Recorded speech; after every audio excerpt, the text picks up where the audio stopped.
Cristianos con mente dividida. Cristianos con mente dividida.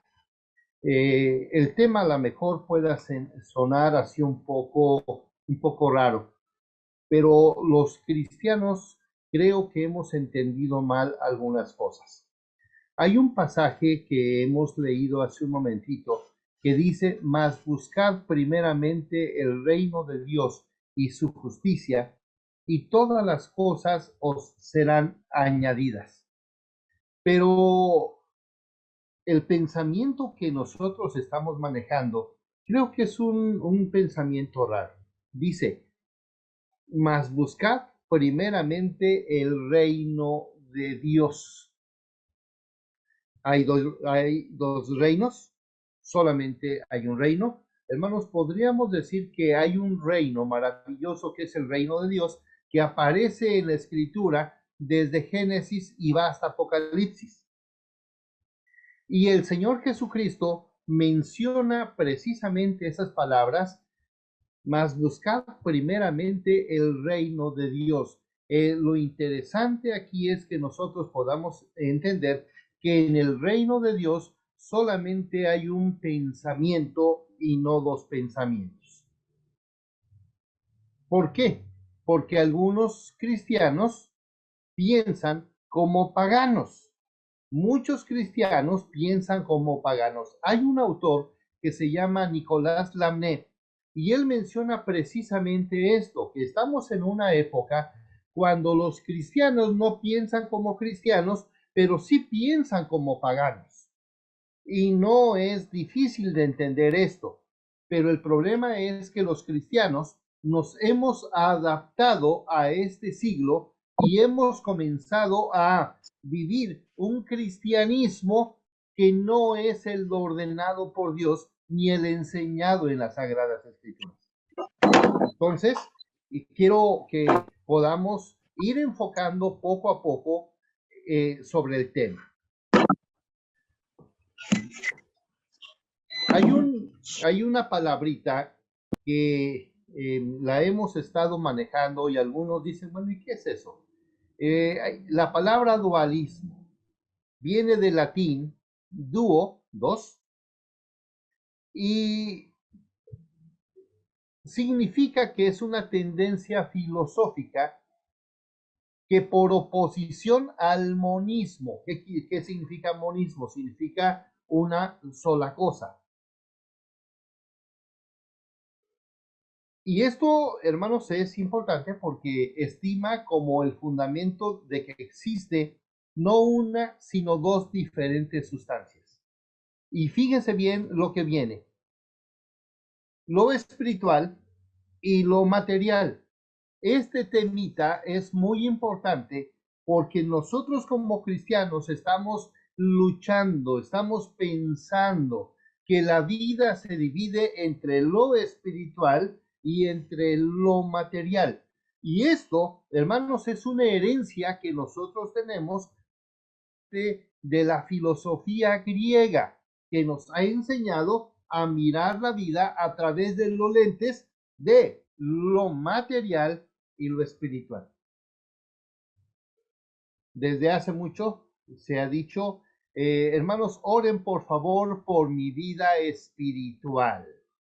Pero ¿qué es tu vida espiritual? Bueno, tu vida espiritual estás entendiendo que es por tu relación con Dios, por tu lectura de la palabra, para que haya madurez cristiana en ti, pero también tienes una vida diferente que es tu vida material. ¿Y qué es tu vida material? Pues todo lo que no es espiritual. Pero hermanos, dice la Biblia que el que es espiritual lo debe de ser en todas las áreas de la vida.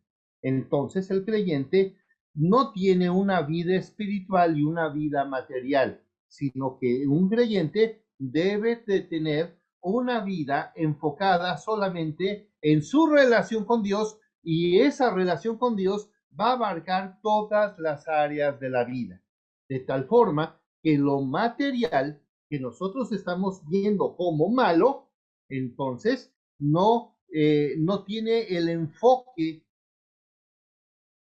correcto y que debemos de entender. Los griegos decían que lo espiritual son las cosas de arriba, todo lo que tiene que ver con Dios, y que lo material es todo lo que tiene que ver con una vida sin Dios. Mi pregunta es, ¿se puede? ¿Yo puedo tener dos vidas? Solamente lo que está arriba y lo que está abajo. Los griegos decían que el cuerpo es malo, pero el espíritu es bueno. Pero imagínense a un grupo de personas llamados griegos o llamados gnósticos, y ellos decían que el cuerpo es la prisión del alma, la prisión del espíritu. Y entonces es por eso que ya queremos morirnos para liberarnos de este cuerpo pecaminoso y carnal y este cuerpo raro. Ese era el pensamiento de los griegos. Entonces llega un momento cuando esa filosofía griega llega también a la iglesia, y la iglesia se acostumbra y comienza a hablar de lo material y de lo espiritual. Hermanos, hay un algo que a mí me llamó la atención hace muchos años. Fui a predicar a un lugar fuera de la Ciudad de México. Yo vivía en la Ciudad de México y entonces fui a un lugar que se llama Irapuato, Guanajuato. Y ya llego por allá, por Irapuato, y saludo a los hermanos, y me ve un hermano ya grande de edad, y me presentan como el pastor, y entonces él me extiende la mano y me dice, siervo de Dios. O sea, cuando me dijo siervo de Dios, cambió su tono de voz. Siervo de Dios, y ya me saludó. Hermano, pues gracias, mucho gusto. Soy Ismael Cortés, estoy aquí para servir. Al ratito, dentro del mismo espacio, como a las 2, 3 horas, terminó el culto y me saluda y me dice, siervo de Dios.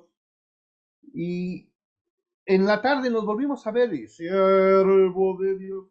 Pero a mí me llamaba la atención por qué tomaba él ese tono de voz.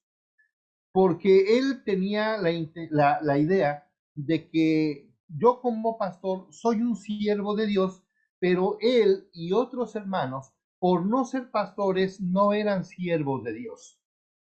Quiero decirles que la Biblia enseña que todos los hombres, desde Adán hasta ahora, todos somos siervos de Dios. Todos los hombres, todos los humanos, fuimos hechos por Dios para ser siervos de Dios, mayordomos de la creación y guardas de nuestro hermano. Usted y yo tenemos estos tres aspectos.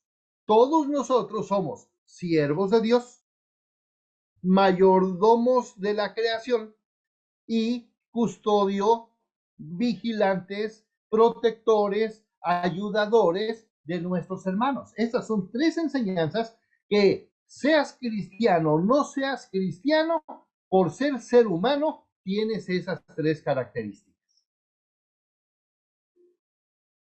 ¿Recuerdan ustedes que la Biblia menciona mi siervo Ciro?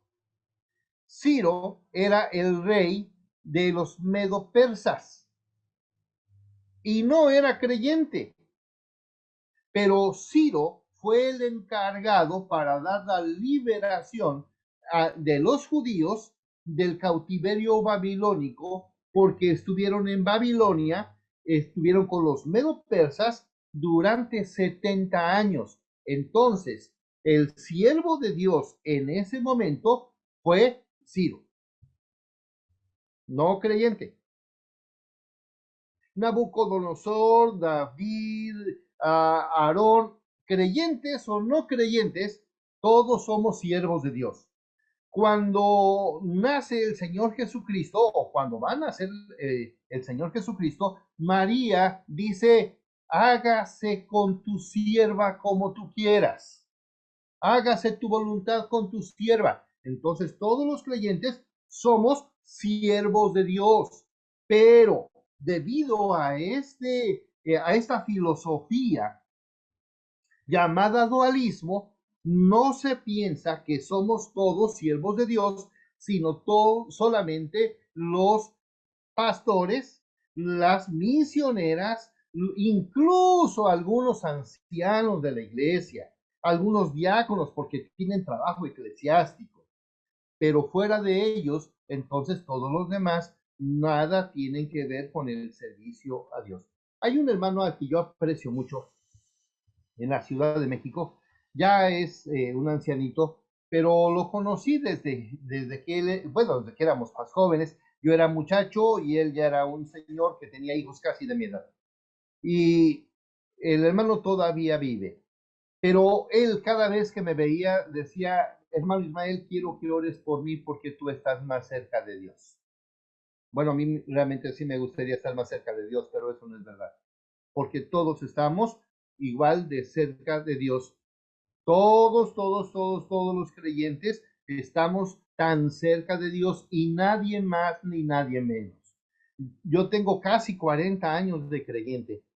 Y hermanos, me alegra mucho tener ese tiempo de creyente en Jesucristo y me da mucho gusto haber estudiado en un seminario y me da gusto de haber podido estudiar un poquito más. Pero eso no me hace más cristiano que ustedes, ni tampoco me hace más cristiano que el que se convirtió hoy en la mañana. Somos igualitos. Entonces, algo que tenemos que entender es que tenemos que romper ese dualismo, esa idea donde solamente unas cuantas personas son espirituales y los demás son paganos, son carnales. Entonces, tenemos que aprender a mirar de una forma diferente nuestra cosmovisión bíblica, nuestra cosmovisión cristiana nos debe de llevar a mirar de forma diferente. Esto se ha generalizado. Mi vida espiritual, y la ponemos arriba. Mi vida material o mi vida secular. Déjenme comenzar con la palabra secular. La palabra secular viene del latín secularum o secularum. Secularum. ¿Qué significa secularum? Secularum después se convirtió en seglar. ¿Qué era un seglar? Un seglar era una persona que no se dedicaba a las cuestiones espirituales o eclesiásticas.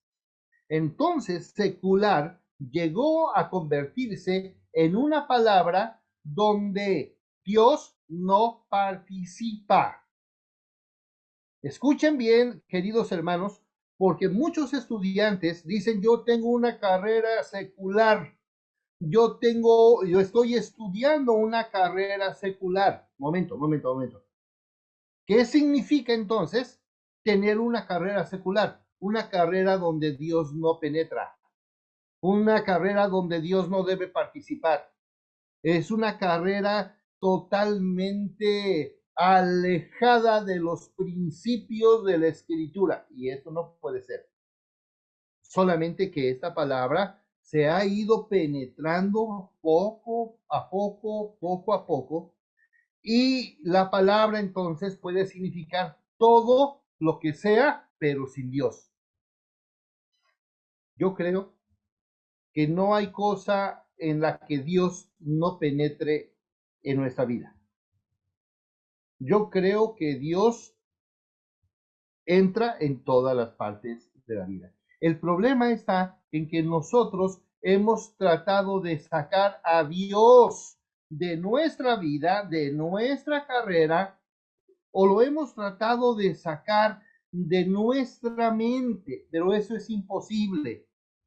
Entonces, la idea de secular es una especie de tratar de alejarse de Dios. Mire, acompáñenme por favor al Salmo número 2. Salmo número 2.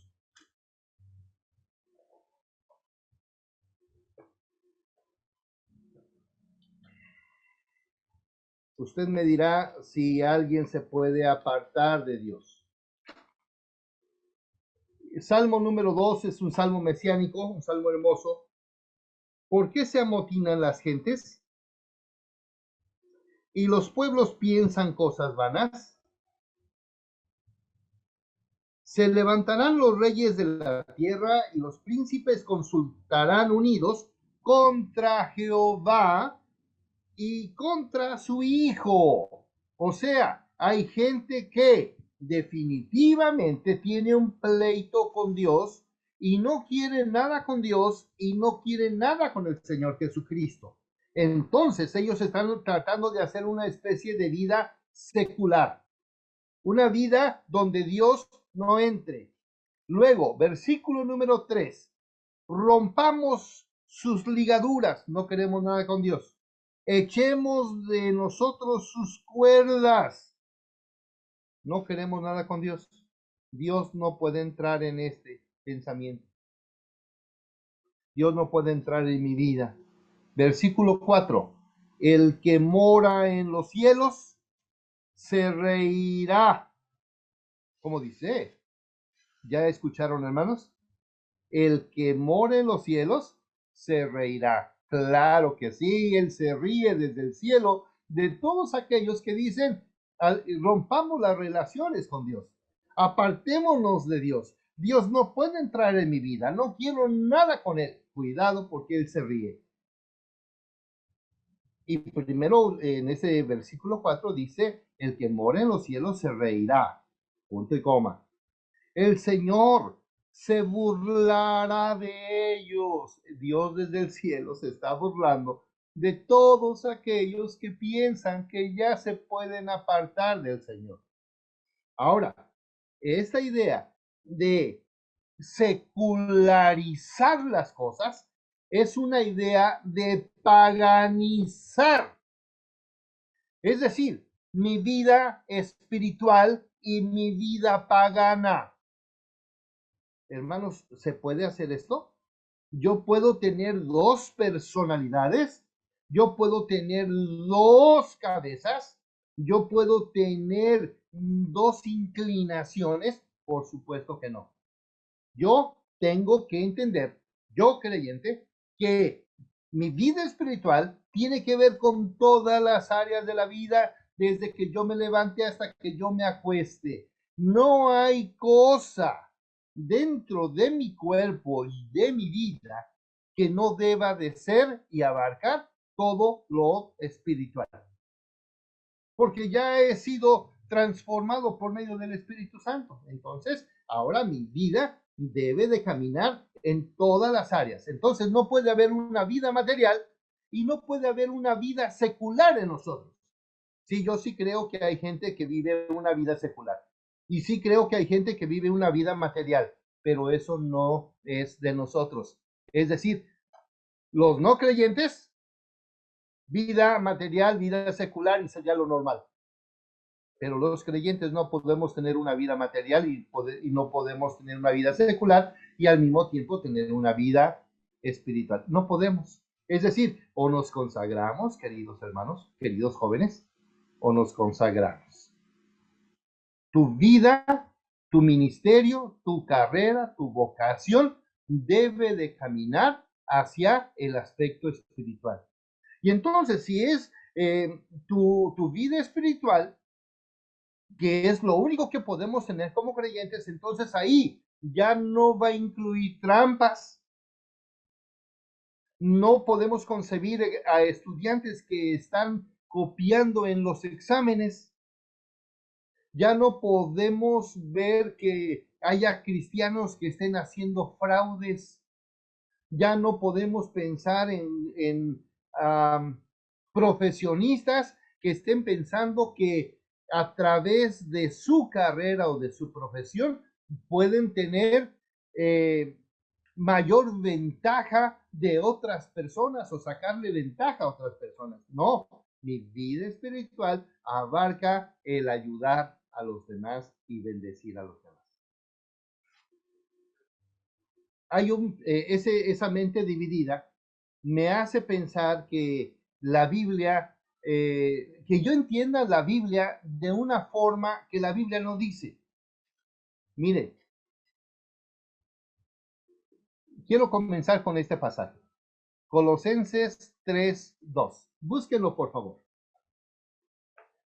Hemos tomado la Biblia, hermanos, y la hemos interpretado realmente a nuestro gusto.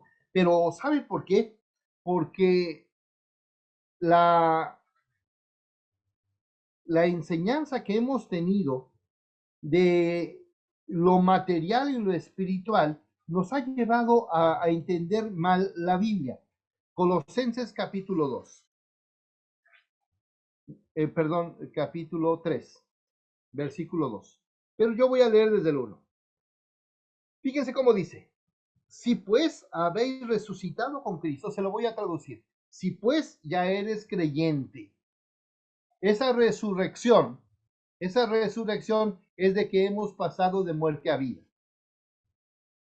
Entonces, este tema es para creyentes. Los creyentes debemos entender perfectamente bien esto.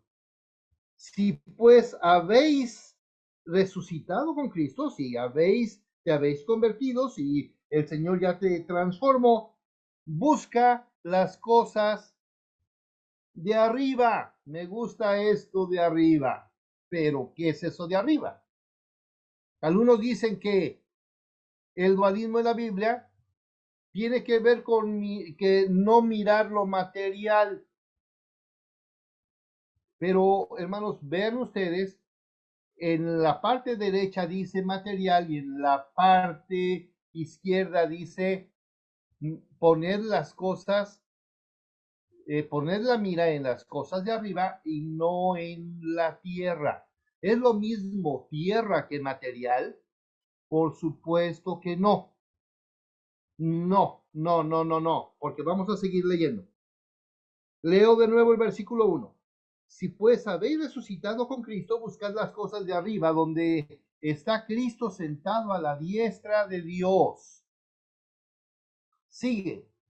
Poned la mira en las cosas de arriba, no en las de la tierra. ¿Cuáles son las de la tierra? Vamos a ver poquito más adelante. Porque habéis muerto. Claro que sí, ya eres un creyente, ya no puedes estar mirando las cosas de la tierra. Y vuestra vida está escondida con Cristo en Dios. Gloria a Dios. Mi vida ya ha sido totalmente transformada. Señoritas y jóvenes, si ustedes ya creen en el Señor Jesucristo, si el Señor Jesús es el dueño de su vida, ustedes son una nueva criatura. Ustedes y yo ya no podemos pensar en las cosas de la tierra, sino las cosas de arriba, pero ahorita lo explico. Versículo 3, porque habéis muerto y vuestra vida está escondida en Dios. Cuando Cristo a vuestra vida se manifieste, entonces vosotros también seréis manifestados con Él en gloria. Claro que sí, cuando Cristo venga por nosotros, nosotros seremos semejantes a Él, estaremos glorificados y le veremos a Él tal como Él es.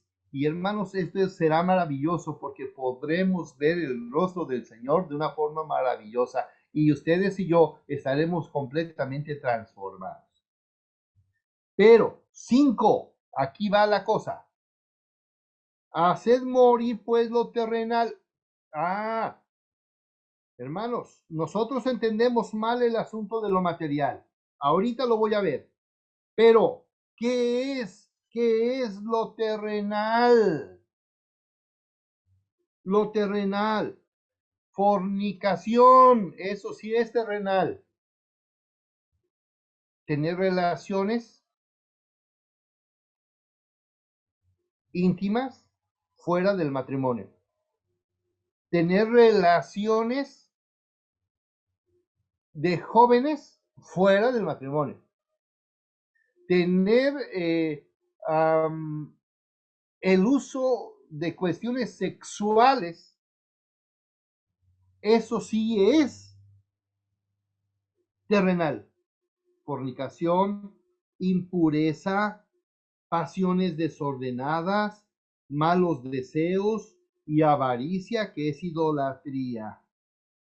cosas por las cuales la ira de Dios viene sobre los hijos de desobediencia, en las cuales vosotros también anduvisteis en otro tiempo cuando vivíais en ellas. Pero dejad ahora también vosotros estas cosas. Viene, esto sigue siendo lo de la tierra.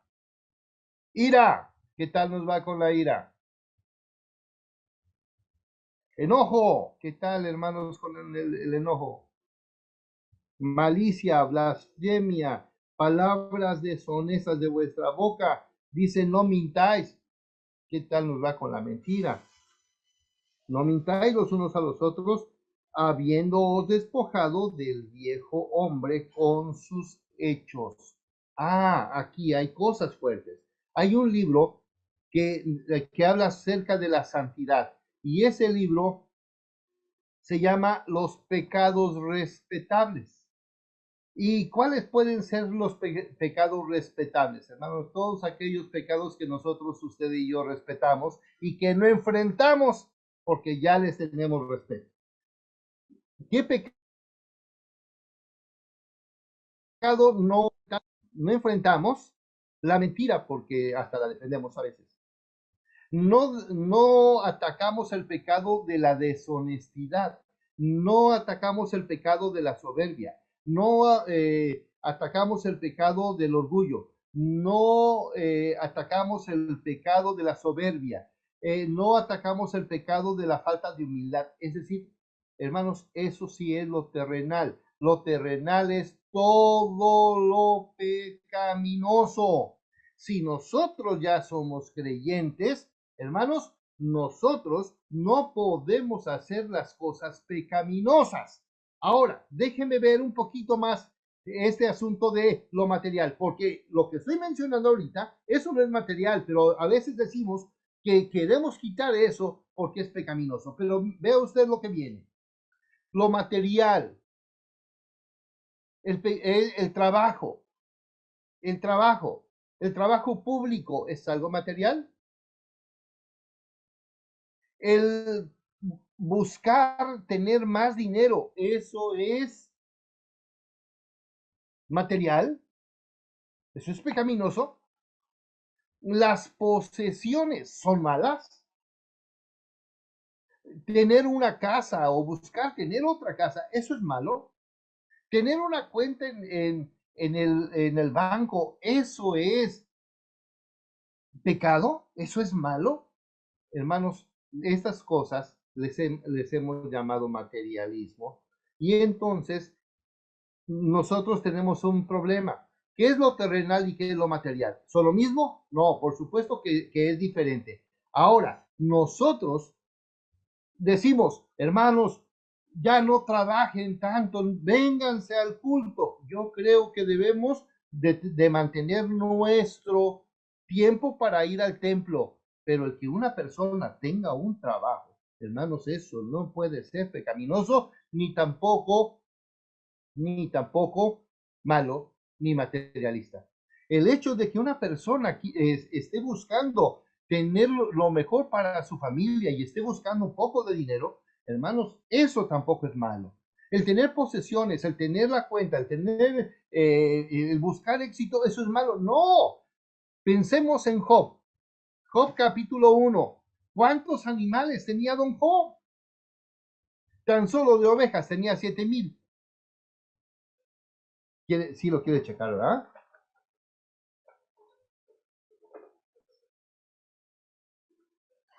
Job 1, versículo número 2. Y le nacieron 7 hijos y 3 hijas. Su hacienda era de 3,000 ovejas. Tenía 3,000 ovejas, hermanos. Era un hombre muy trabajador, era un empresario. 2. 3,000 camellos. ¿Ya cuántos animales ya lleva? 7,000 ovejas y 3,000 camellos. Ya son 8,000. 500 yuntas de bueyes, hermanos.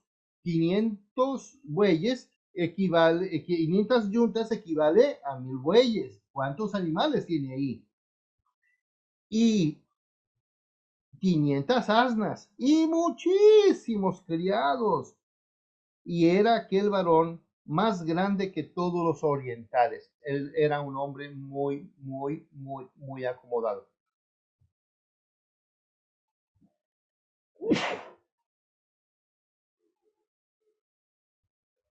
¿Eso es malo? No, no es malo, pero nosotros lo ponemos y decimos, hermanos, dejen lo material, dejen de trabajar tanto, dejen de buscar dinero, dejen de buscar una casa, propiedades, una cuenta en el banco, es pecado. Hermano, no es pecado, pero le ponemos ahí, busquen primero el reino de Dios y su justicia y todo lo demás será añadido. Lo ponemos como competencia.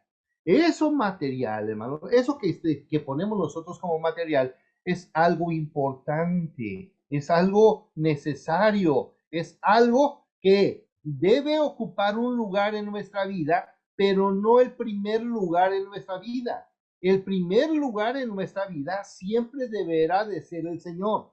Vean ustedes para Job, hubo un hombre en la tierra de Uz, un varón llamado Job, y este hombre era perfecto, recto, temeroso de Dios y apartado del mal. Lo primero en su vida era Dios y nada podía competir con Dios. Ahora, si tú estás buscando en tu trabajo público, la búsqueda de dinero, las otras posesiones, una cuenta en el banco, un éxito, tu carro o algo por encima de Dios, hermanos, entonces sí, eso se llama competencia y Dios no compite con nadie.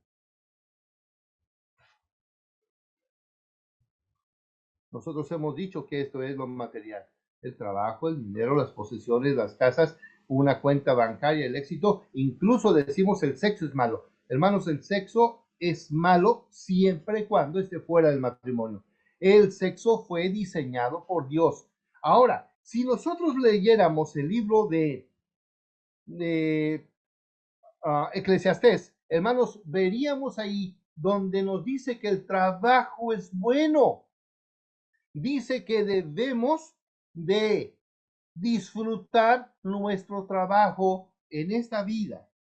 Dice que debemos disfrutar el dinero con nuestra familia, comiendo bien.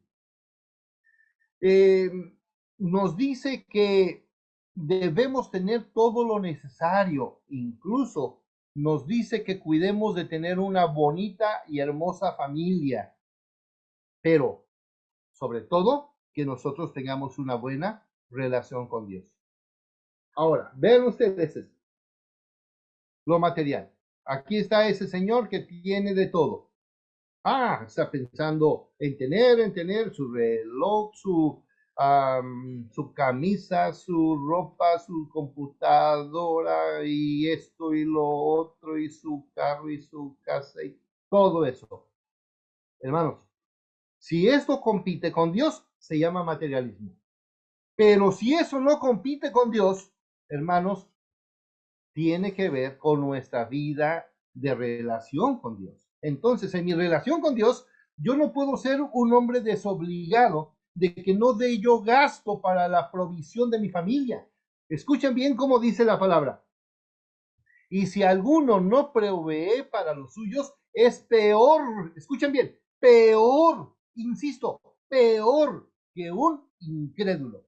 Hermanos, hermanos, si hay aquí casados y no dan gasto y no proveen para su familia, aunque digan que son cristianos, están viviendo como si fueran peor que paganos. Así que si tiene que corregir algo, hermano, corrígalo. Jóvenes, ustedes van a tener una familia y tienen que pensar en esto. Si nosotros no proveemos para nuestra familia, entonces actuaremos peormente que un incrédulo. Lo material solo puede ser malo si compite con Dios o si busca ser el centro de nuestra vida.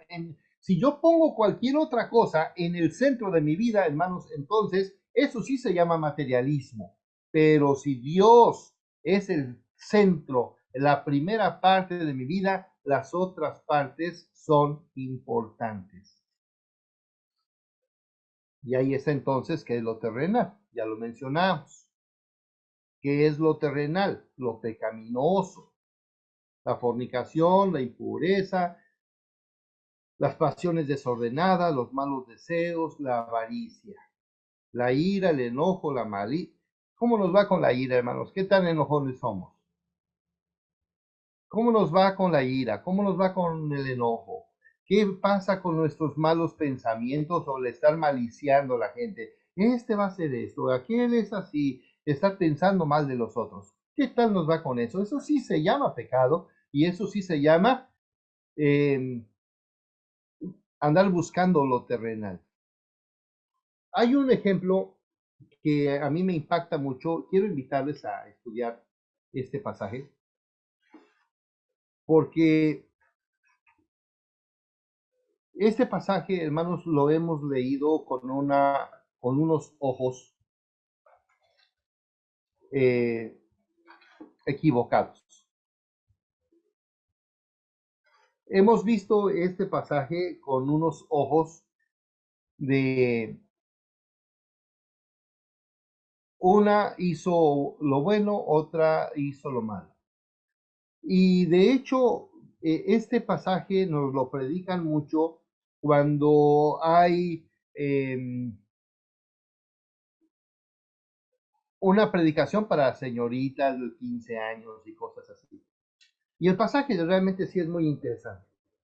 Pero decimos, María buscó la mejor parte. Y entonces ahí nosotros tenemos un dualismo entre lo material y lo espiritual, porque pensamos que Marta se dedicó a buscar las cosas materiales, mientras que María comenzó a buscar las partes espirituales. Y entonces decimos, aquí hay una división, hermanos, cuidado con esto y cuidado con esto, pero hermanos, estamos haciendo mal, estamos interpretando mal el pasaje. Vamos a leer el pasaje si ustedes lo tienen ahí. Hermano Luis, léanoslo por favor.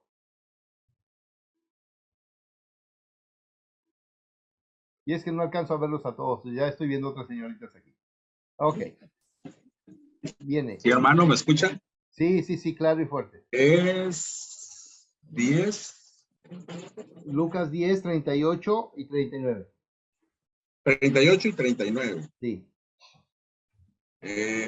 Aconteció que yendo de camino entró en una aldea y una mujer llamada Marta le recibió en su casa.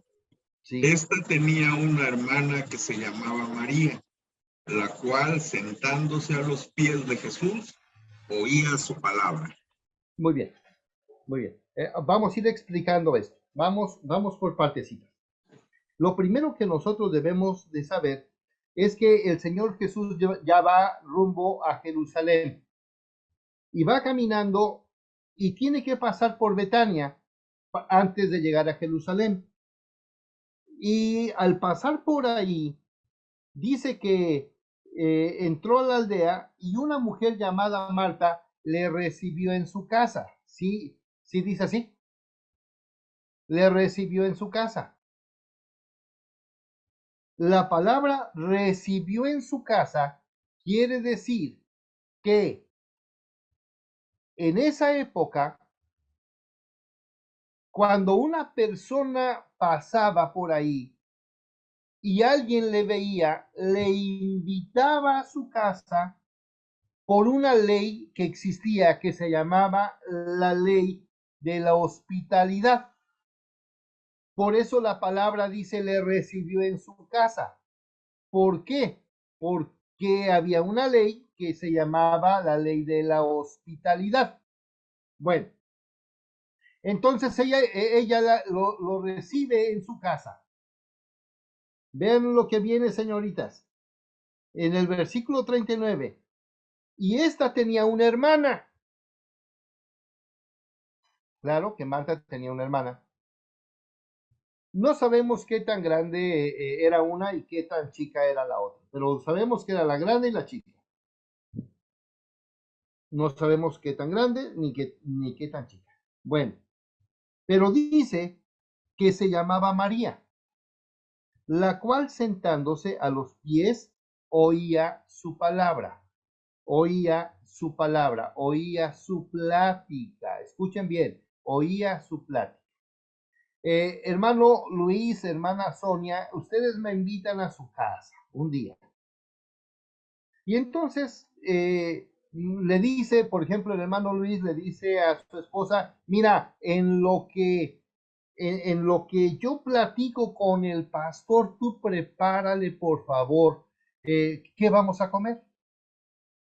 ¿Quién sirve? ¿El hermano Luis o la hermana? Vamos a suponer, voy a ir a Palenque. Llego a Palenque, llego con el pastor y me reciben en su casa. Y entonces los dos van a estar ahí atendiéndome en la sala de la casa, o alguien va a ir a cocinar algo. Ojalá que así sea, ¿verdad? Amén. Esto significa que las dos estaban sirviendo bajo la ley de la hospitalidad. Entonces, era tan espiritual el que sirve recibiendo, atendiendo en la sala, como el que se mete a preparar la recámara, el que se mete a preparar la comida, el que anda buscando un ventiladorcito o un clima para que no le pegue el aire tan fuerte. Entonces las dos, tanto Marta y María, están haciendo un servicio, las dos. Esta recibiéndole en la sala y atendiéndole, es el comité de recepción, pero la otra es el comité de la preparación de alimentos. Entonces las dos están igualitas, las dos están sirviendo. El servicio de recibir, el servicio de alimentar, hermanos, son iguales, no hay cual sea más espiritual ni cual sea menos espiritual. Las dos están al mismo nivel, pero el pasaje sí presenta un problema. Versículo número 40.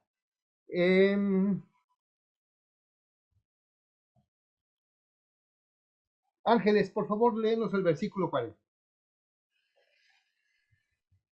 Dice, pero Marta se preocupaba con muchos quehaceres y acercándose dijo, Señor, ¿no te da cuidado de mí? ¿No te da cuidado que mi hermana me deje servir sola? Dile pues que me ayude. Ok, gracias. Sí notaste, Ángeles, que en el versículo 40 dice, pero, o sea, una estaba bien concentrada haciendo su trabajo, pero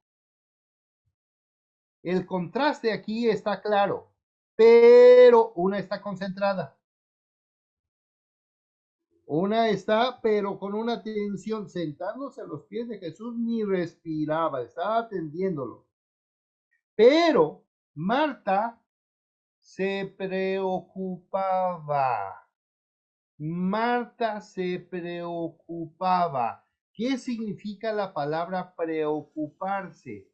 La palabra preocuparse significa dividir la cabeza, dividir la mente. Dividir la mente. Pero eso nos pasa a todos. Eso nos pasa a todos. Cuando nosotros estamos concentrados en algo, pues solamente estamos pensando una sola cosa. Pero cuando nos preocupamos, ya no solamente lo que yo estaba atendiendo, sino hay otro pensamiento que me está jalando la atención. Escuche bien lo que dije. Me está jalando la atención. Entonces estoy mirando así. Yo debo de mirar solamente hacia el centro. Pero si algo me distrae, miro. Esto se llama distraerse. Eso se llama preocuparse. Eso se llama desconcentrarse. Entonces no estamos hablando que Marta era la mala y María era la buena. No, era Marta la desconcentrada y María la concentrada. Y esto es lo que nosotros tenemos que aprender. No que una era menos cristiana que la otra, pero nosotros manejamos esto así. Nosotros manejamos, esa Marta era bien pagana. No, no, no, no, no. Era una muchacha, era una señora bien cristiana, pero que se desconcentró de su trabajo. La otra, María, era una mujer bien cristiana, pero se concentró bien en su servicio al Señor Jesús. Y entonces nosotros tenemos que atender esto. Entonces el pasaje nos dice, poned la mira en las cosas de arriba y no en las de la tierra. Ya lo dijimos. ¿Qué es? Que nosotros nos concentremos en Dios, pero que todas las demás cosas van a caminar sujetas a nuestro Dios. Me gusta mucho eso, pero hermanos, me hace pensar esto. Fíjense bien. En algunas ocasiones, nosotros decimos mi vida en el templo y mi vida fuera del templo. Mi vida en el templo y tenemos una vida de santitos. Pero cuando salimos del templo, ay hermanos, parecemos diablitos. Esto es importante. Yo no puedo vivir un dualismo. Yo necesito tener un cristianismo bien concentrado. Un cristianismo donde no me permite desconcentrarme, sino pensar en mi relación con Dios en todas las áreas de mi vida. El que es buen cristiano es un buen hijo. El que es un buen cristiano es un buen estudiante. El que es un buen cristiano es un buen padre. El que es un buen cristiano es un buen esposo. La que es muy bien cristiana es una buena madre y es una buena esposa. Es decir, mi vida en el templo y mi vida fuera del templo solamente debe de ser vivida de una sola forma, en consagración y en santidad con Dios.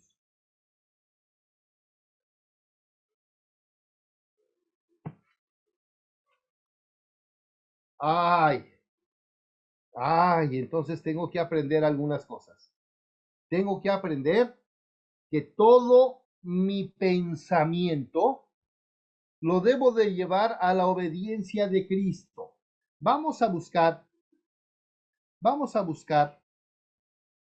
Segunda de Corintios, capítulo 10.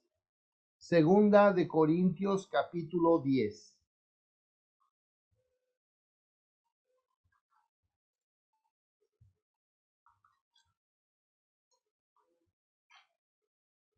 Versículo número 5. Versículo 4, porque las armas de nuestra milicia no son carnales, sino poderosas en Dios para destrucción de fortalezas. Escuchen bien esto, derribando todo argumento y toda altivez que se levanta contra el conocimiento de Dios, llevando cautivo todo pensamiento a la obediencia de Cristo. Todos mis pensamientos los tengo que traer en obediencia a Cristo. Si mi pensamiento es cómo copiar, cómo hacer un fraude, cómo perjudicar a otros, y yo soy creyente, digo, carambas, esto no puede ser, y entonces tengo que corregirlo, y tengo que traer mi pensamiento a la obediencia de Cristo.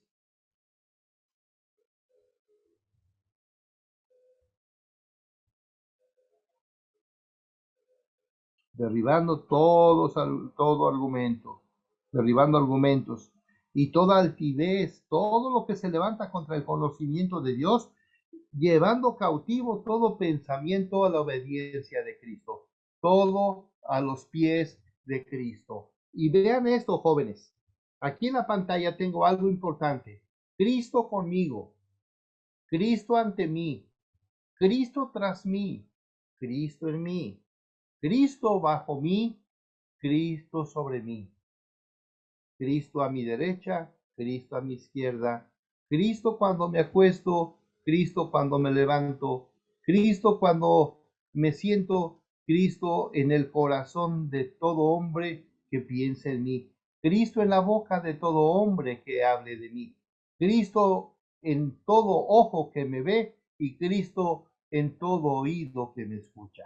Y esto lo dijo un pastor que se llamó Patricio. Ahí dice San Patricio, pero era un pastor, el pastor Patricio. Y el pastor Patricio decía, Cristo en todo, todo debe de girar, todo en mi vida debe girar alrededor de la persona de Cristo.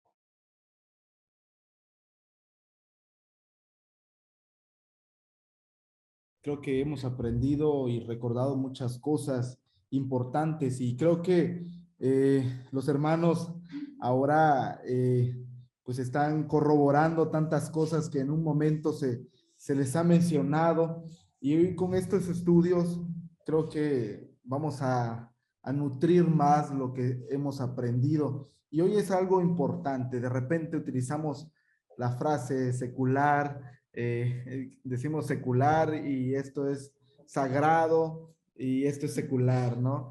Y de repente lo ubicamos en el aspecto eclesiástico, ¿no? Los ancianos son menores que el pastor y mayores que los diáconos y los diáconos mayores que los hermanos nuevos. Bueno, tratamos de dar, esto propicia a que pongamos cierto nivel a todas las cosas.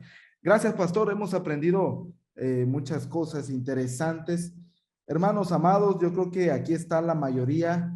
Hay muchos hermanos. Voy a invitar a que prendamos nuevamente, encendamos, activemos nuestra camarita. Queremos verles, queremos tener esta interacción. Yo sé que muchos estuvieron anotando, muchos estuvieron con su libretita captando algunas enseñanzas y yo sé que si tenemos alguna mala dirección o una dirección errónea, esto genera un impacto y de eso se trata, ¿no? Que aclaremos las dudas. Buenas noches, hermanos, a todos los que están aquí. Y pues Preséntese, hermano, preséntese. ¿De dónde es usted? Porque queremos escuchar. Bueno, buenas noches. Mi nombre es Wilber Moisés Rodríguez Pérez. Soy de Tabasco, pero actualmente estoy viviendo en Monterrey. Saludos a todos los ponientes aquí. Muy bien, Will. Qué gusto. Gracias. Pues me gustó mucho este tema porque abarca mucho lo que se está dando en varias iglesias. Porque, por ejemplo, hay iglesias en las que sus jóvenes están así como el tema, divididos, de que pues son, por así decirlo, personas, dos tipos de personas. En la iglesia son unos y en el mundo son otros, o sea, totalmente diferente. Y este tema me sirvió para seguir aprendiendo de cómo debo vivir mi vida centrándome en Cristo, centrándome en Dios. Y me gustó mucho, la verdad, me gustó mucho. Saluditos. Gracias, Will. Gracias. Lo que tú mencionas es algo muy verdadero, pero es algo muy fuerte, porque el que se viva de una forma en el templo y una forma diferente en casa o fuera de casa, se puede llamar ambivalencia, pero se puede llamar doble moral, pero también se puede llamar hipocresía. Entonces, pero este asuntito realmente lo aprendemos casi desde casa. Miren,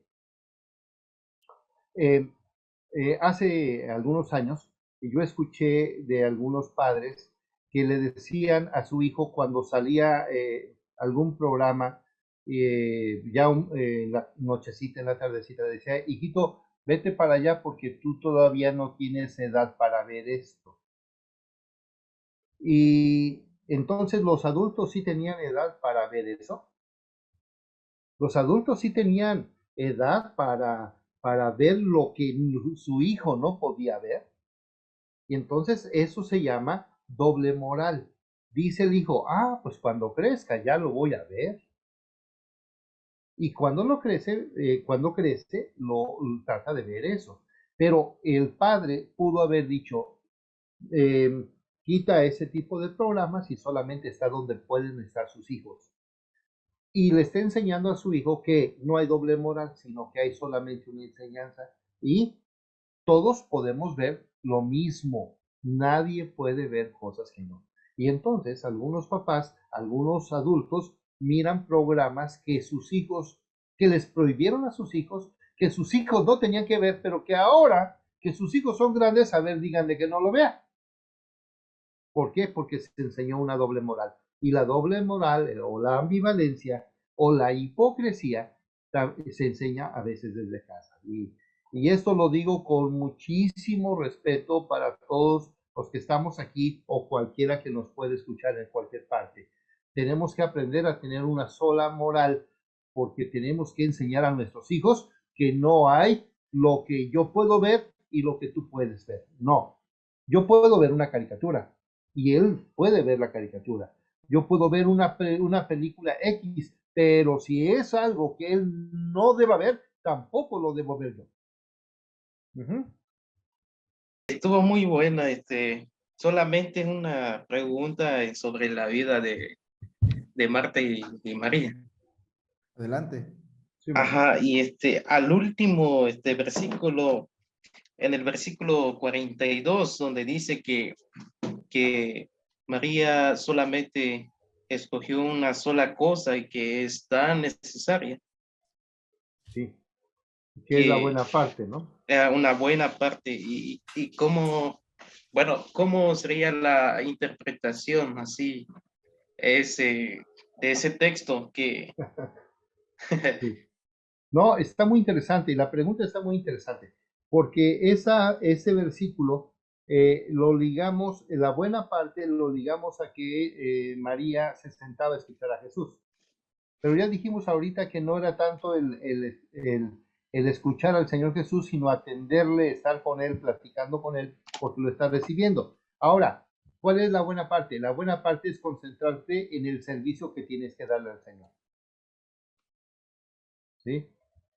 Tu concentración, porque si yo voy a barrer en el templo, eso es tan espiritual como si yo voy a predicar en el templo.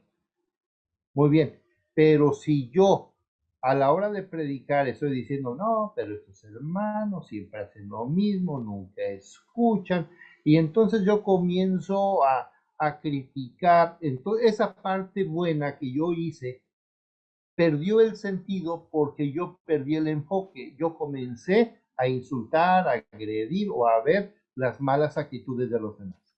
Ajá. ¿Cuál es entonces la buena parte, la cual María escogió y no le será quitada? La concentración de su servicio al Señor. Todos los que estamos aquí servimos al Señor de alguna forma. Muy bien, tenemos que hacerlo bien sin estar mirando qué es lo que hace el otro. Yo aquí puedo decir, no, pues lo que yo hago es mejor que lo que hace mi hermano Edgar, mi hermano Cristóbal, mi hermano Ezequiel, mi hermana Itzel, mi hermana Alba Chi. Yo puedo decir, hermanas, ustedes ya se perdieron, están actuando mal, pero a lo mejor solamente es mi desconcentración porque están haciendo un buen trabajo, pero yo ya les estoy desvalorando o desvalorizando porque yo fui el que me desconcentré en mi servicio al Señor. Y esto pasa todos los días en las iglesias. Todo mundo se desconcentra y está mirando qué es lo que hace el otro, si lo hace bien o lo hace mal, pero ya está echando a perder lo que ya hizo.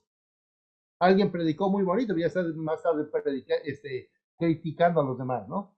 Alguien barrió y todo y está haciendo bien y el otro no pasa de un lugarcito y le está diciendo, hermano, a mí me tocó una parte grande, usted tan poquito y ni le echa ganas. No, concéntrate en lo que tú puedes hacer y no qué es lo que están haciendo otros. Me parece muy interesante este tipo de pláticas, porque muchas veces, así como decían, en realidad cuando los jóvenes entran a esa etapa de la adolescencia, cuando entran al cambio de la preparatoria, que aún todavía no tienen una cimentación tal vez de su carácter, de su fe, comienzan a falsear aún más de lo que ya habían falseado antes.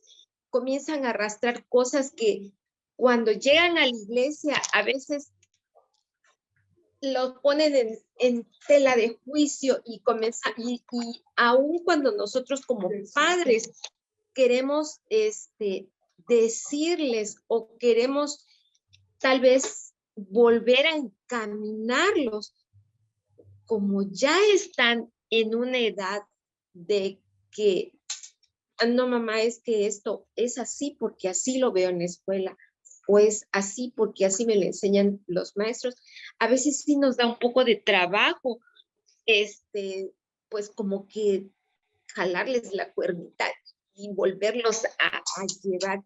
Y la verdad es que eso de que usted comentaba, Pastor Ismael, del dualismo, es muy fuerte en muchas iglesias.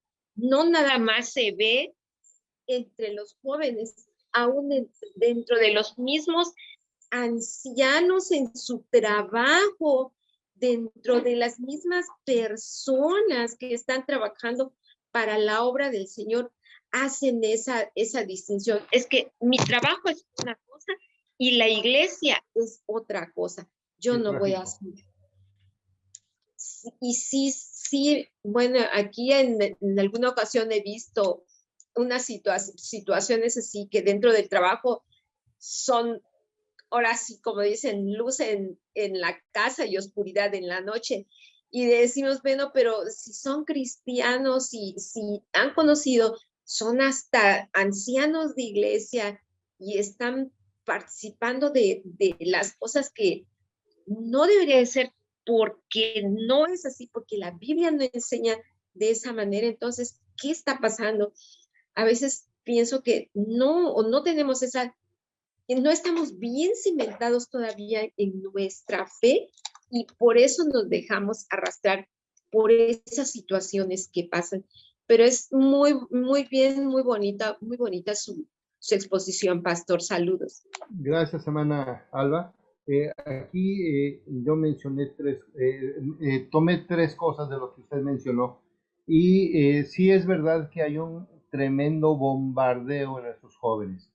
Que sí hay un bombardeo muy fuerte. Muchos de nuestros jóvenes llegan a las preparatorias y a las universidades a una batalla, porque no solamente es la preparación que se les va a dar, sino que el entrar a esos campus tienen que ver con principios distintos a los principios que les dieron en su casa, principios que ahora van a ser golpeados desde la raíz, y entonces es una cosa muy fuerte. Por eso sí los muchachos están siendo muy bombardeados.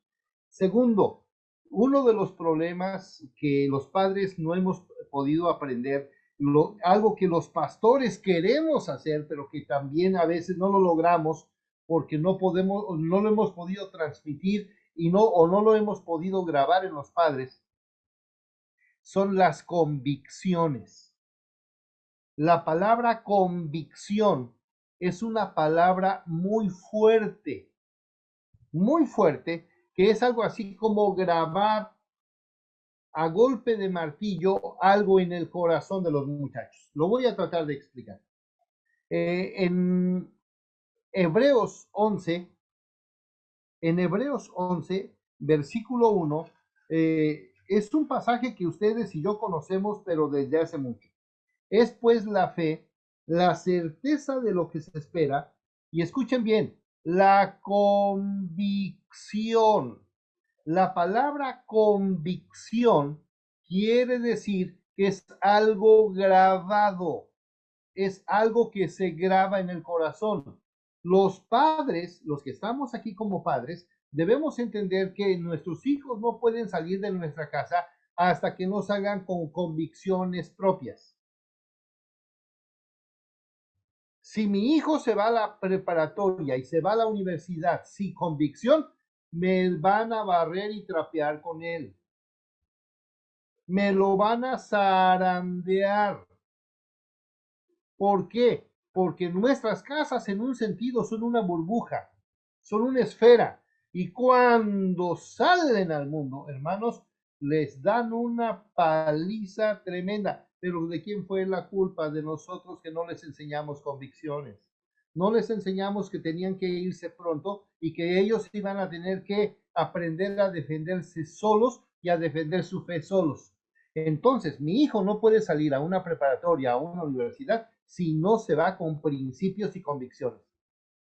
Pero esto es lo que está fallando. Y lo último, lo que usted mencionaba acerca de los ancianos, hermana, no es solamente de los ancianos, también es de los pastores, también es de las señoras, también de todo mundo. ¿Por qué? Porque nos enseñaron que en el templo, bien santito, pero fuera, mi fe, mi trabajo nada tiene que ver con la iglesia. Momento, Señor.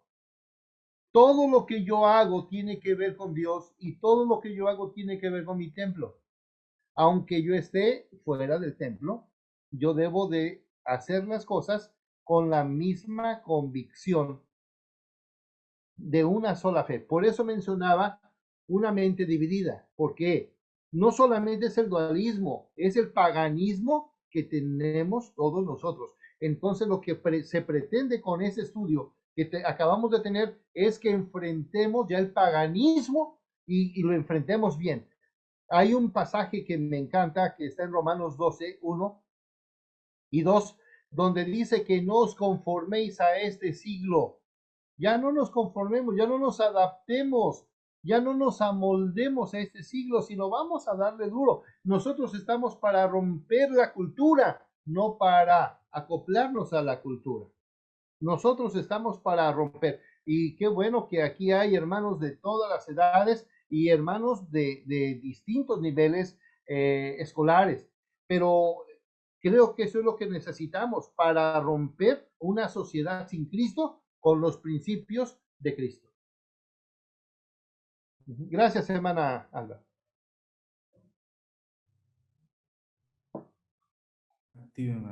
Gracias, hermano. Sí, la verdad estuvo interesante la respuesta. Pastor, le comento, una de las justificaciones de nuestro proyecto fue eso que usted acaba de mencionar.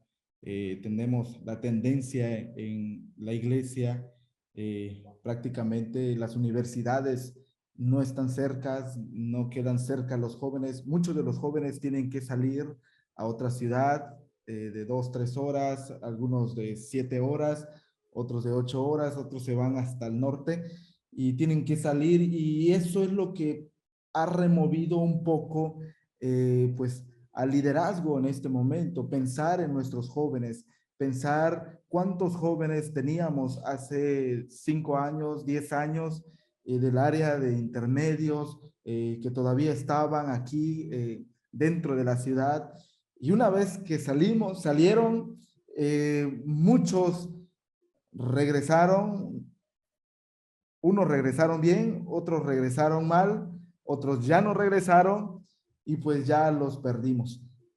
Esta es una de las justificaciones de este proyecto, pastor, y qué bueno que usted está apoyando ahora, respaldando esto, porque esto es importante que entendamos.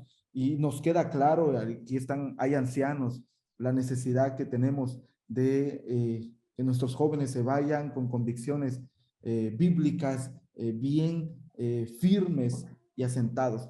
En algún momento, pastor, le quisiera comentar en qué nos podría usted ayudar a nosotros como iglesia en el liderazgo. Pues este es nuestro contexto aquí en Palenque, similar al que le comenté.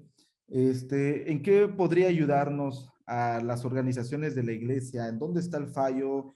Reconocemos que la familia es parte importante. Como iglesia, ¿hasta dónde es nuestra responsabilidad con respecto a la educación? ¿Qué nos podría comentar? Esa es una pregunta que me atrevo a hacerlo antes de escuchar otra, porque pastor, necesitamos también ese consejo, ¿no? Estamos tratando de de recuperar algo de lo que se ha perdido y pues también encauzar a nuestros jóvenes a la iglesia, y es por eso que estamos haciendo el intento y el esfuerzo de este proyecto Universitarios Live. Creo que es de gran bendición. Ese es el reto que queremos ahora vencer. Tenemos una meta especial, que nuestros jóvenes vuelvan a casa nuevamente, regresen. ¿Qué nos aconsejaría, pastor, a nosotros como liderazgo? Aquí está el liderazgo también.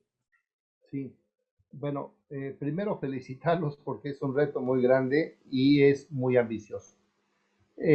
Lo que ustedes están viendo ahorita, yo lo miré hace varios años. Nosotros como familia somos de la Ciudad de México, pero a mí me invitaron para venir a Chiapas para ser pastor de una ciudad, de una iglesia de una ciudad pequeña que se llama Frontera Comalapa. Y en Frontera Comalapa no hay universidades. Mis hijos, hermanos, mi hijo llegó con preparatoria, todavía sin terminar, y mi hija acababa de terminar la preparatoria y tenía que estudiar, pero ella tenía que viajar 2 horas para ir a Comitán. Y allá la gente acostumbraba que si una persona iba a 2 horas, pues ya debía quedarse allá. Y yo le dije, no, no, señor, usted se me regresa, señorita, a la casa. Iba todos los días, iba y venía, porque en la Ciudad de México, hermanos, realmente esa era la misma situación. Para ir a la universidad son 2 o 3 horas. Entonces, mis hijos, mi hija fue al tecnológico de Comitán todos los días durante 4 años. Entonces, iba y venía, iba y venía. Pero el tipo de carrera que se necesitaba para mi hijo no estaba en Comitán.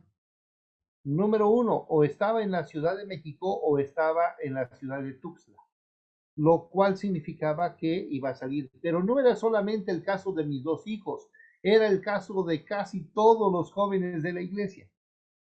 Y algunos, hermanos, algunos que pensamos que podrían sostener su fe, hermanos, hoy son soldados caídos. Otros que veíamos por ahí, a ver cómo le va, hermanos, unos regresaron sin brazos, sin pierna, medios cieguitos, tuertos.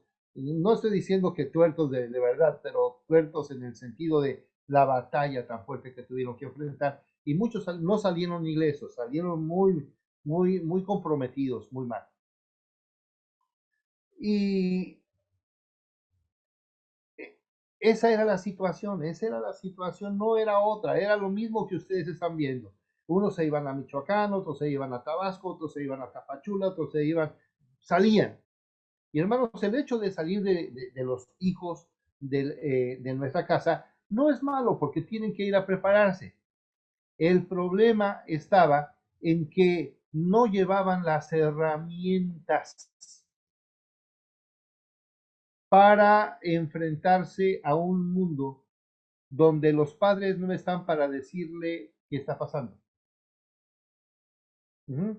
Y me parece que es exactamente lo mismo que está pasando con ustedes, por lo que acabo de escuchar. Entonces, ¿cuál es mi sugerencia? Mi sugerencia es que este proyecto que acaba de nacer para estar al contacto con los jóvenes, primero no se acabe. Que no se acabe. Número 1, si voy a decir nombres por decir nombres. Ahorita yo escuché a Will que dijo que es de Tabasco, pero que está en Monterrey. Muy bien, qué bueno, Will, que estás en un estudio bíblico, en una plática de jóvenes, y otros que no somos tan jóvenes, pero que estamos en una charla con un tema de jóvenes. Felicidades, qué bueno, no dejes de hacerlo. Yo no sé de Ángeles si esté fuera de casa, lejos de casa, pero vamos a suponer que ella está fuera de casa. Pero qué bueno que está en este momentito aquí escuchando, porque está viendo que están cayendo otros soldados. Ajá, está viendo que otros le están pasando fuerte, y la influencia de los compañeros y el aspecto de presión social que enfrentan con sus compañeros, hermanos, no son cualquier cosita, son una cosa fuerte. Entonces, el hecho de que haya un programa por parte de la iglesia donde se está teniendo el cuidado pastoral para estar con los jóvenes, bueno, a lo mejor no sea el 100% y no sea todo lo que nos gustaría que fuera, pero ya hay un intento de estar aquí. Chicos, vean esto, estamos orando por ustedes, mándense mensajes, sean un grupo de apoyo. Y eso creo que sería bueno. Ahora, ¿cuál es el papel que realmente juega la iglesia? La iglesia juega un papel de apoyo a la familia, un papel de apoyo a la familia. No es directo, nosotros somos los responsables de la vida de los jóvenes de la iglesia. Hermanos, no somos el 100% responsables, porque una entidad que se llama familia, y esa sí es responsable de la educación de sus hijos, y de la atención y del cuidado. Pero la iglesia ofrece su apoyo, su dirección, su enfoque, su cobertura, su idea pastoral para que los jóvenes puedan seguir adelante. Y eso me parece que eso debe de ser. Yo creo que lo que se está haciendo ahora, yo no lo hice. Pero ¿por qué no lo hice? Bueno, los medios de comunicación crecen todos los días, increíblemente, y este recurso que hoy tenemos, que se llama Zoom o plataforma, hermanos, no la teníamos hace 18 años. Pero esto que ustedes están haciendo es la lectura de mi mente. Esto es exactamente lo que yo necesité hace 18 años, pero que ustedes lo están encontrando y lo están haciendo.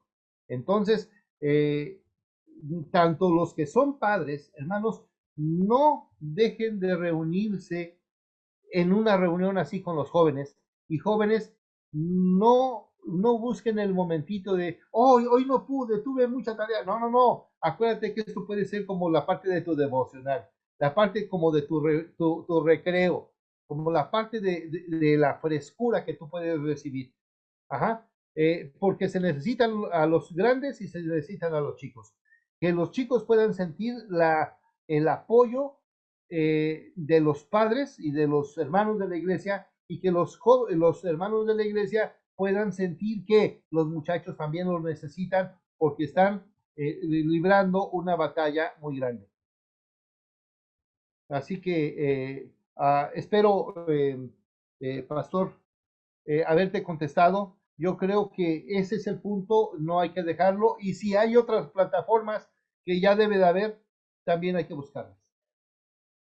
Y seguir reforzando, que pueda haber una entidad dentro de la iglesia especializada para los profesionistas. Los profesionistas dentro de las iglesias casi son elementos decorativos. Los cristianos profesionistas, hermanos, a veces no hacen nada en la iglesia, ni tampoco ponen su carrera a los pies de Cristo en la iglesia. Mi trabajo es para afuera, mi trabajo no es para adentro. Momento, tu capacidad puede hacer que haya un ministerio de lo que tú sabes hacer dentro de la iglesia. Hay una preguntita aquí en el chat, pastor, ¿me dejas contestarla? Adelante, pastor. Dice una pregunta, pastor, si en el tiempo de Jesús, la vida de Pedro lo tuvo ocasional una vida de ambivalencia, o podemos pensar que es una vida dualista. Algo que me gustó del Señor Jesús es que, y para todos, creo que nos debe de gustar el asunto de que el Señor Jesús vino a cambiar, vino a penetrar el corazón de la gente. En el tiempo de Malaquías, hasta el tiempo de la llegada del Señor Jesús, hubo un tiempo de silencio. Dios no habló de la misma forma que había hablado, y entonces la gente en todo ese tiempo andaba desorientada, y la cultura estaba amoldada a situaciones paganas muy fuertes.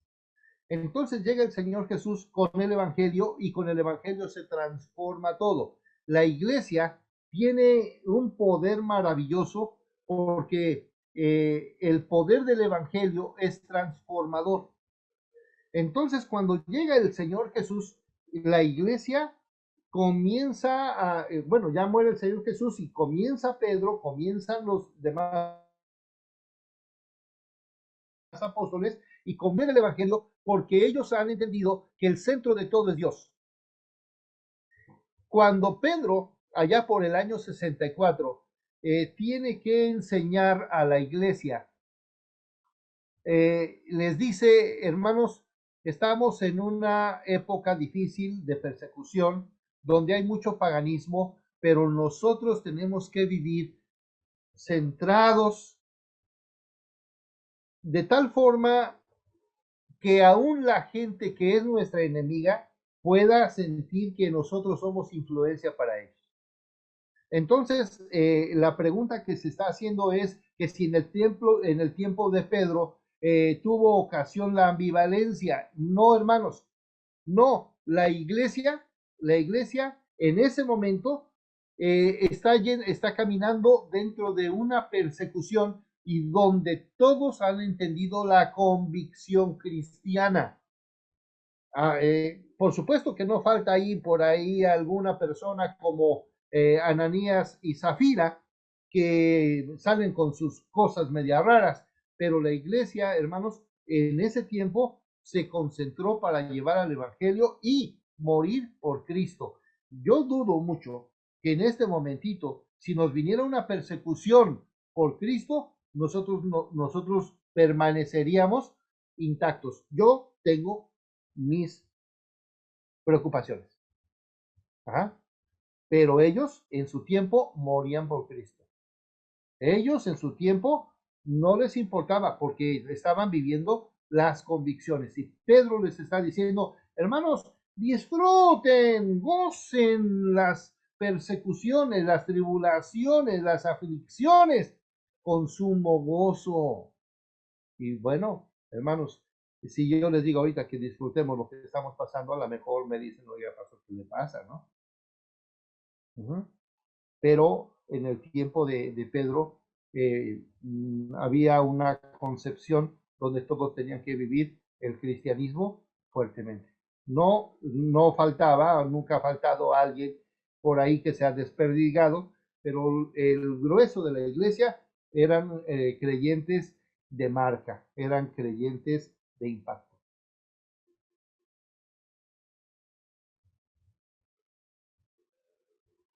Gracias, hermanos, por el saludo.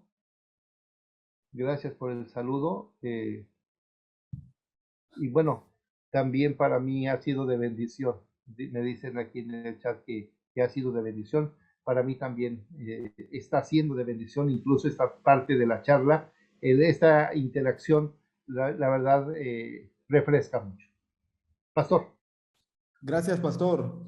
La verdad, el proyecto está pensado para los jóvenes, el pastoreo de los jóvenes en un tiempo donde viven zarandeos grandes en las universidades, ciertos pensamientos están permeando, ¿no?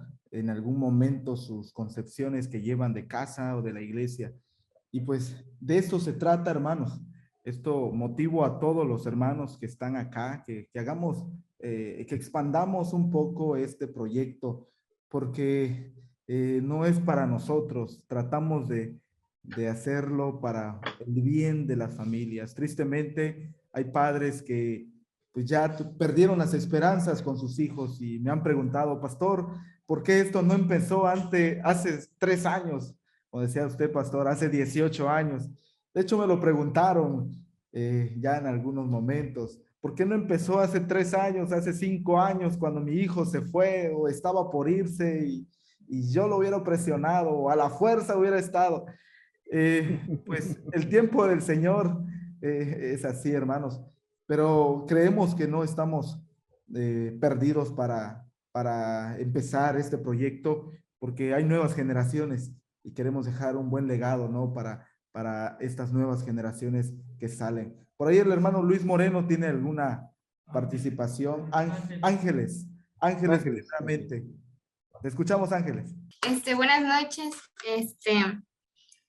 Pues igual, o sea, tengo algunas preguntas, pero pues básicamente igual el tema estuvo muy interesante, estuvo muy bonito y pues básicamente poder entenderlo creo que es de mucha bendición y pues agradezco el tema, igual este proyecto y toda esta exposición pues nos enseña mucho y pues bueno. Mi pregunta, básicamente, pues yo en la rama de medicina, pues hemos llevado algunas materias, por ejemplo, llevamos bioéticas hace unos semestres y en bioética pues nos enseñan los principios éticos que debemos de seguir, por ejemplo, para el momento de la labor médica, el momento de atender a un paciente, cuáles son los límites, sabemos que pues igual hay leyes que no se deben de pasar, etcétera. Pero, por ejemplo, nosotros en la materia hacíamos debate y nos preguntamos muchas cosas, unos estaban del lado de esto, del lado de lo otro, y pues había bastantes controversias y a mí me quedaron pues bastantes dudas, bastantes dudas en las que básicamente pues yo no sé en base a lo que dice la palabra, a lo que dice la Biblia, cómo debe de ser mi actuar. Una de las cosas, por ejemplo, es, no sé si sea buena o mala mi pregunta, pero una de las cosas es, por ejemplo, en términos de genética. Por ejemplo, en las áreas de investigación, obviamente hay científicos pues que cometen errores, hacen cosas buenas o malas, pero pues en los principios está la beneficencia, beneficiar a las personas, a los pacientes, encontrar medicamentos, mejorar la salud, no sé, curar el cáncer, toda esa clase de cosas. Pero, por ejemplo, yo había leído que lo leí en un documento donde decía que básicamente la manipulación genética nos aleja de Dios, o sea, es algo que pues no está bien para Dios. Eso había leído, pero pues tengo mis dudas, no sé, necesito que me explique eso. Ok, gracias Ángeles. Fíjate que ya esperaba yo tu pregunta porque te escuché hace 8 días y me encantó tu pregunta. Yo dije, segurito que Ángeles va a preguntar, me gusta mucho. Y le estaba esperando, pero ya voy a tener miedo después de esta pregunta. Mira,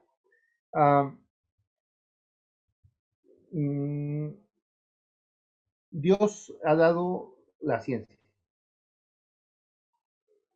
Dios ha puesto leyes en su universo. Y algo que no podemos hacer es rebasarlos, porque entonces estaríamos jugando a ser Dios. Entonces la manipulación genética es ahí sí tenemos problemas muy serios. Ajá. Desde los transgénicos, ajá, la manipulación en las plantas, la manipulación en las células, ya es un jugar a ser Dios. Entonces, yo creo que no podemos detener a la investigación científica, pero responsable, sabia y santa. O sea, yo no creo que debamos detener a la investigación. Lo que sí creo es que no podemos jugar a ser dioses.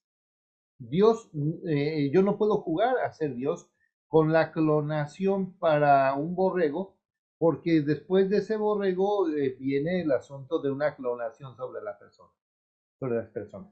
Número uno, ¿qué es lo que están haciendo ahorita en robótica o qué es lo que están haciendo ahorita con la inteligencia artificial? También están jugando ya a ser dioses.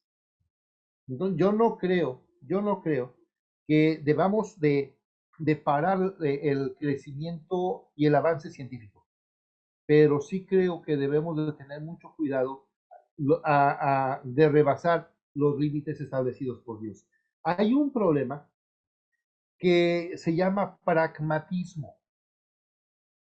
Y no solamente es un problema, realmente es un principio filosófico el pragmatismo.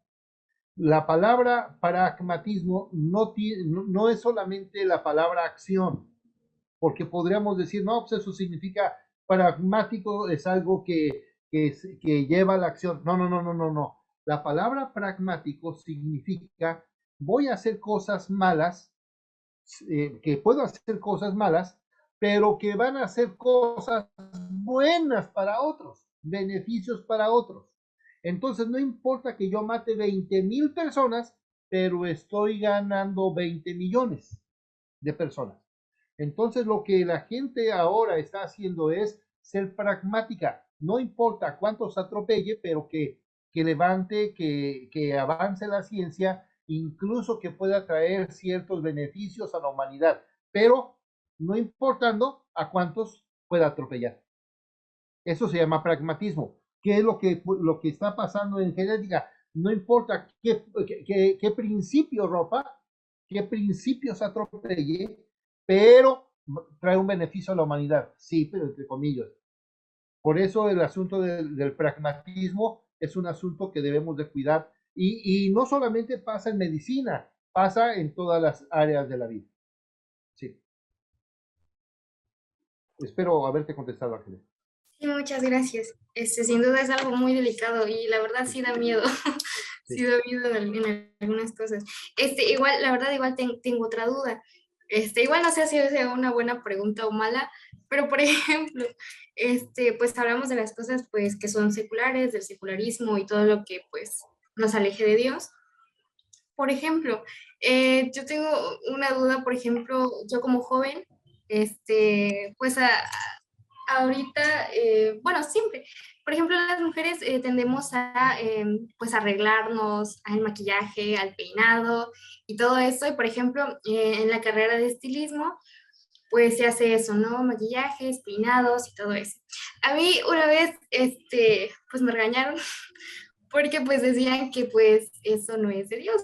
Y pues sí, igual tengo mis dudas acerca de eso, igual me gustaría que me explicara. Ok, hija, a ver si no me meten problemas con tu familia. Perdón, perdón, igual. Ok, mira, tú decías que si no es un pecado ah,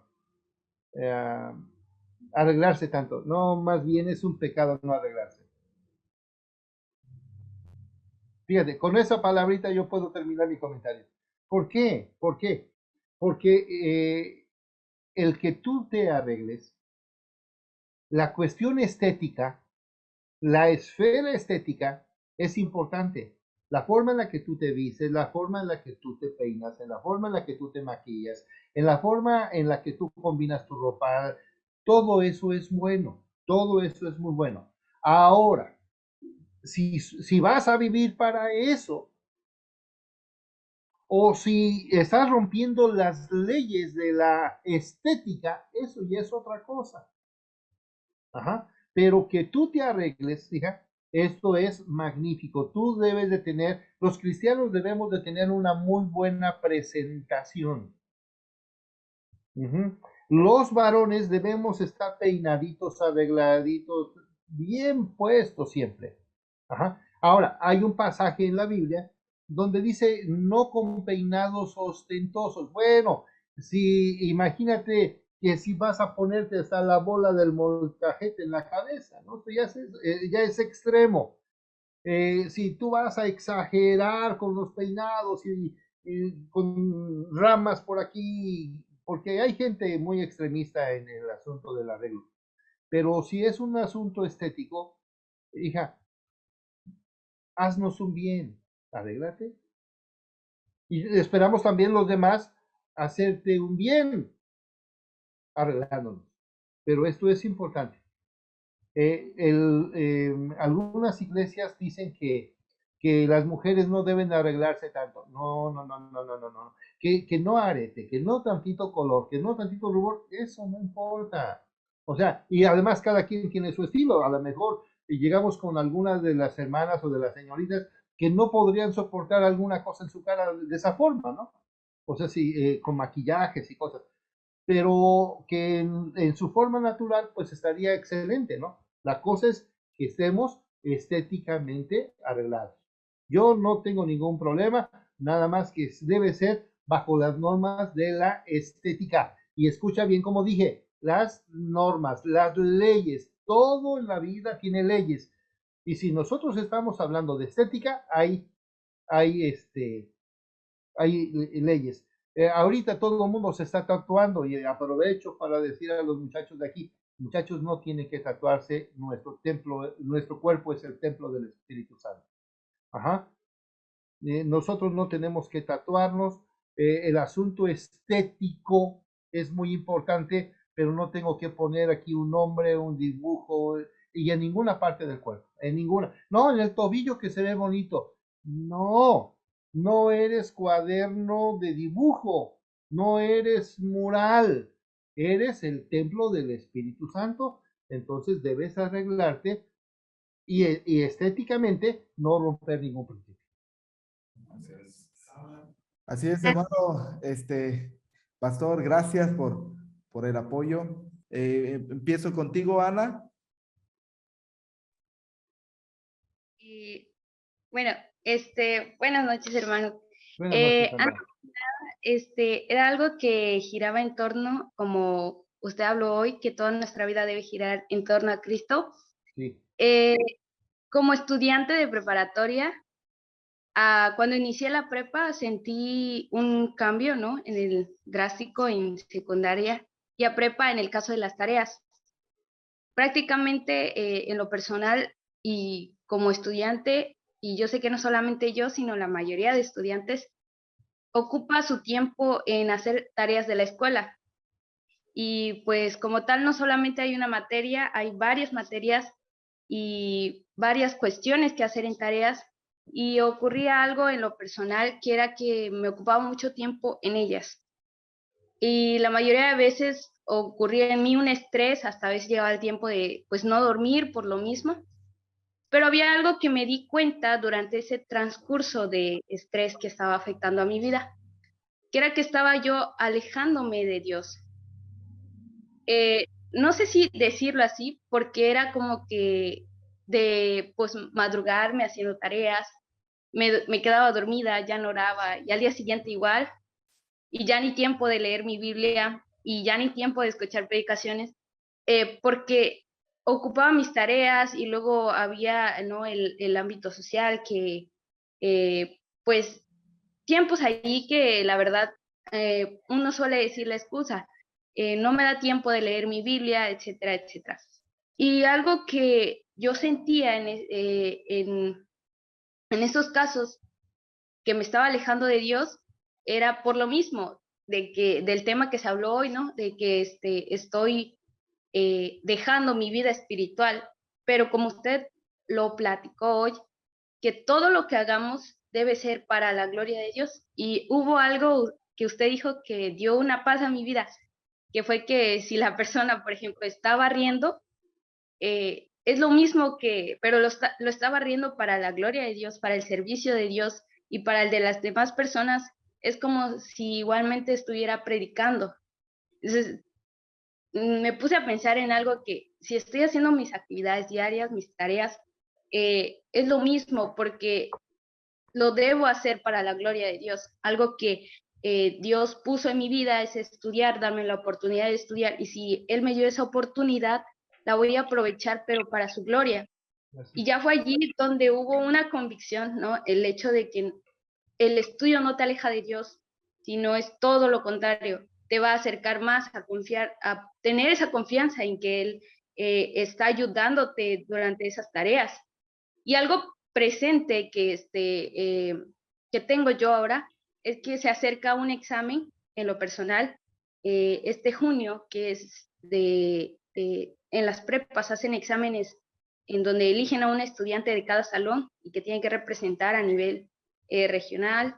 Entonces, un profe me metió en ética, justamente. Entonces, cuando inicié esa materia de ética, había muchos temas de filosofía, porque la ética es una rama de la filosofía, y vienen allí muchos temas, y algo que entró en mí, un conflicto en mi mente, y se lo decía muchas veces a mi mamá, que era de que si Dios me puso en esa materia, ¿no? Que tiene que ver con la filosofía y muchas ramas del pensamiento humanista entre el bien y lo que es correcto y no correcto. Y el profe me decía, de hecho todos los días que tengo clases con él, me decía, tenemos que echarle ganas para que puedas cruzar la regional y representarnos a nivel estatal, tienes que echarle ganas. Y sí está bien, y yo dispuesta, ¿no? Con todas las ganas, pero pasa tiempo que no solamente tengo esa materia para estudiar, también tengo otras más.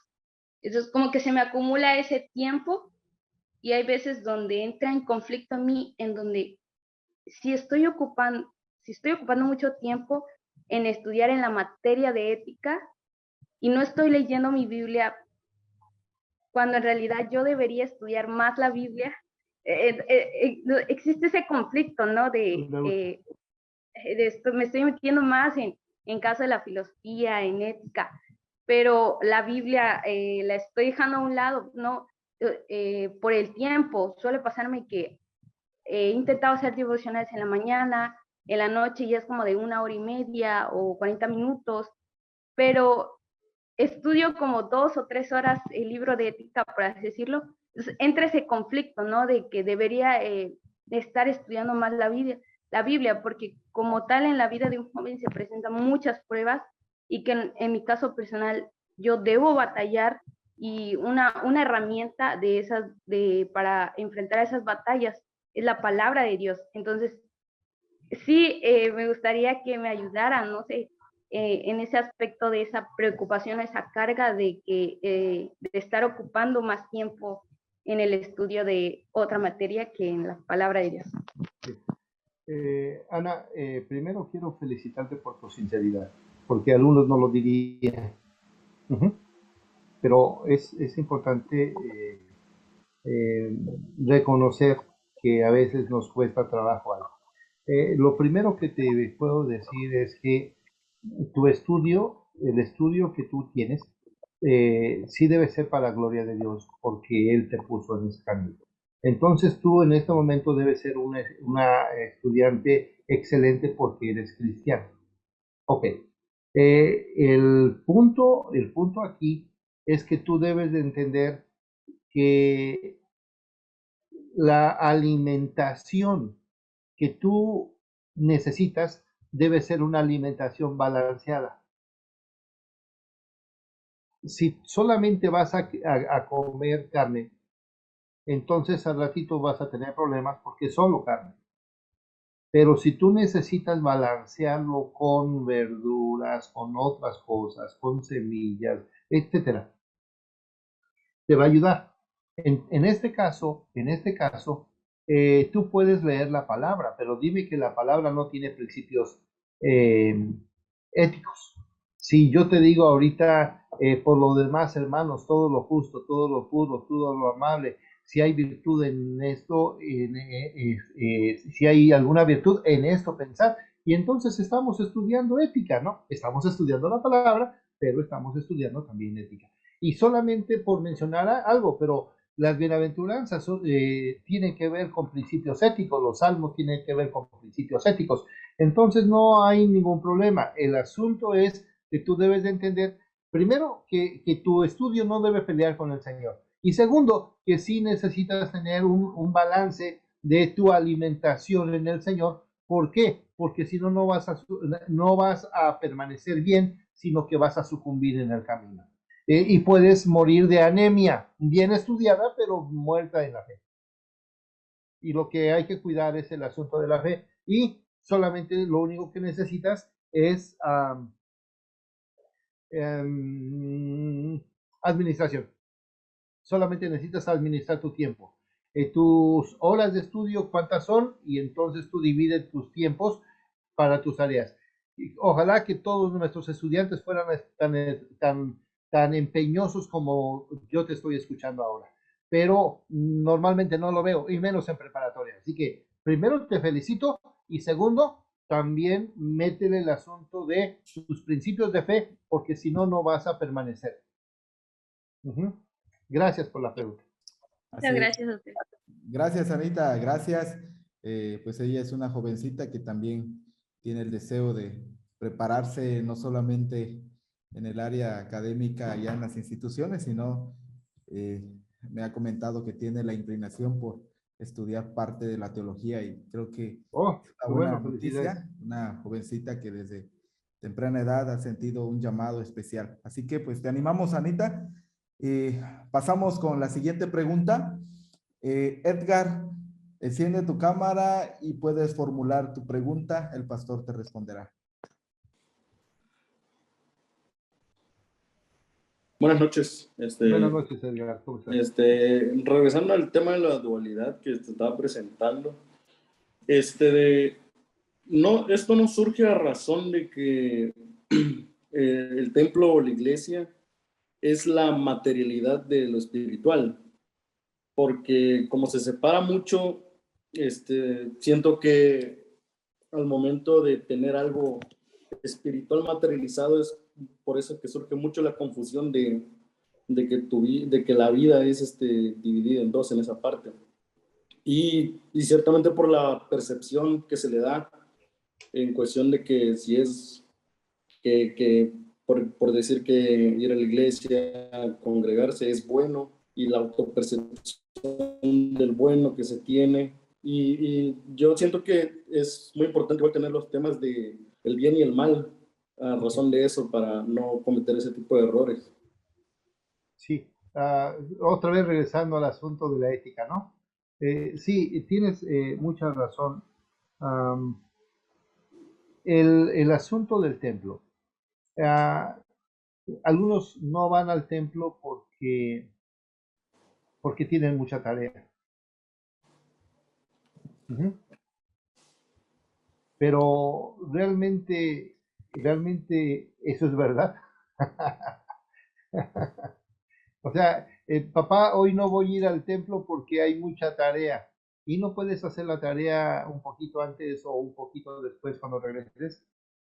Claro que se puede. Nada más que a veces buscamos ciertas excusas para ir al templo. Eh, em, Hermano, no voy a ir al templo porque hoy me tocó planchar. Bueno, a lo mejor, o voy a planchar porque mañana se van todos a la escuela y las hermanas se quedan a planchar. No pueden planchar antes o no pueden planchar después, o no pudieron planchar ayer. O sea, el asunto es asunto de administración. Ahora, el templo es importante, muy importante. ¿Por qué? Porque nosotros no somos templocéntricos. Nosotros no somos templocéntricos. Toda nuestra vida no se da solamente en el templo. Pero el templo tiene que ver um, con la liturgia, tiene que ver con la comunidad cristiana, tiene que ver con la edificación, tiene que ver con el culto comunitario. Entonces esa parte también es bien importante. O sea, algo que sucedió desde el huerto del Edén era siempre cuidar los aspectos que tienen que ver con el fortalecimiento de mi vida en relación a Dios. Algo que a mí me gusta mucho y hoy lo estaba tratando de localizar, está en Génesis capítulo 2, donde dice que el Señor se paseaba en el huerto del Edén. Y entonces todo el tiempo, Adán y Eva estaban en la presencia de Dios. Eso significa el corandeo. Eso tiene que ver con lo que estás mencionando, Edgar, porque el corandeo significa que siempre estoy en la presencia de Dios, siempre.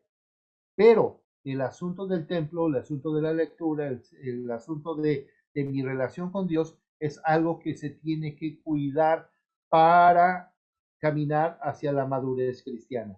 Y me gusta la palabra madurez, porque hay gente que aunque tenga 40 años en una iglesia, no es maduro. Entonces, nosotros, por ejemplo, hablando ahorita aquí con Ángeles, ella sabe que, y creo que muchos sabemos, que un niño que tiene, un niño para nacer necesita cierta madurez. O sea, cuando llega a los 9 meses de estar adentro, pues quiere decir que ya llegó a una madurez, a un nivel de madurez. Nace de ahí, sale de ahí y al mes tiene que tener una madurez X equivalente al mes que ya tiene de vida. Y así nos vamos, todos los días vamos llegando a cierta madurez. los creyentes en Cristo, después de haber nacido en Cristo, necesitamos caminar a cierta madurez, pero esa madurez no se va a terminar hasta que nosotros ya estemos con Dios. Entonces, Edgar, esta parte me parece que es algo muy importante. Estamos siempre en el coram deo, en la presencia de Dios, y esa presencia de Dios hay que cuidarla, y nosotros debemos de caminar en la vida cristiana todos los días. Pero la madurez es algo que debemos de cuidar. Y los asuntos éticos, sí, del bien y del mal, lo bueno y lo malo, sí, creo que tenemos que cuidarlo. Espero haberte contestado, Edgar. Sí, muchas gracias. Vamos a tener la oración final, hermanos. Pastor, le cedo el lugar y el espacio para que usted dirija esta oración. Claro. Hermanos, gracias. Gracias por invitarme. Gracias por hacerme parte de este proyecto. Y siempre es una bendición el que podamos contribuir, aunque sea un poquito. Y vamos a orar. Dios, gracias te damos en esta hora porque tú eres tan grande, tan maravilloso, que podemos confiar en que tú nos sostienes. Gracias por este proyecto tan especial que tienen en la iglesia Getsemaní. Y Señor, gracias por sus jóvenes. Gracias por estas señoritas, por estos hermanos. Sabemos que están luchando, que están batallando con principios que son ajenos a nuestra fe. Pero, Señor, ellos deben de saber, primero, que no están solos, estamos nosotros, y segundo, que estás tú para ayudarlos y cargar juntos esa carga que ellos tienen. Te rogamos, eterno Padre Celestial, que tú bendigas a cada uno de ellos en sus momentos de estudio. Gracias porque son empeñosos, gracias porque están comprometidos, pero gracias, Señor, también por estos ancianos, por estos diáconos, por estos adultos que están apoyando. Gracias por los estudiantes del seminario, gracias por nuestro hermano que acaba de graduar. Gracias, Señor, por el pastor que está preocupado por sus jóvenes ahora. Te damos gracias en el nombre de tu Hijo Jesucristo. Gracias, Señor, por esta noche. Y los que ya vamos a descansar, llévanos directo a nuestras camas para reposar, para recuperarnos, para estar listos para el día de mañana. Te damos gracias, eterno Señor, en el nombre de Cristo Jesús. Amén.